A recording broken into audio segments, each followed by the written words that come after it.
Salam əziz şagirdlər, xoş gördük yenidən sizləri. Mən FM Akademinin tarix müəllimi Faiq Hüseynov.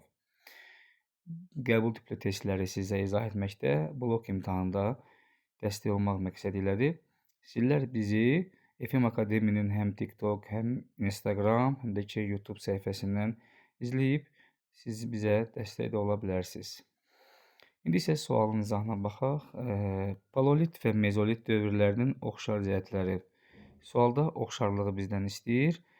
Əhalinin oturaq həyat tərzindən keçməsi bu neolit dövründə olduğu üçün bunu biz çıxırıq. Yəni, birinci cavab olmayacaq. Ovçuluğun mühüm yer tutması. Bilirsiniz ki, paleolit və mezolit dövrlərində insanların əsas təsərrüfatı istehlak idi. Yəni, hazır mənimsəyirdilər. Ona görə cavab 2 doğrudur. Yəni 2 varsa, görürsünüz ki, biz 3-ə C bəndinə baxacağıq. Əmək alətlərinin daşdan hazırlanması, geniş şəkildə istifadə olunmasını görürük biz. 3 doğru cavabdır. Cavab C bəndidir. Niyə 4 və 5 olmur ona baxaq. İstehsal təsərrüfatının burada biz dedik ki, istehlak. Bu isə istehsal deyir. İstehsal neolit dövründən sonra başlayır, ona görə olmaz.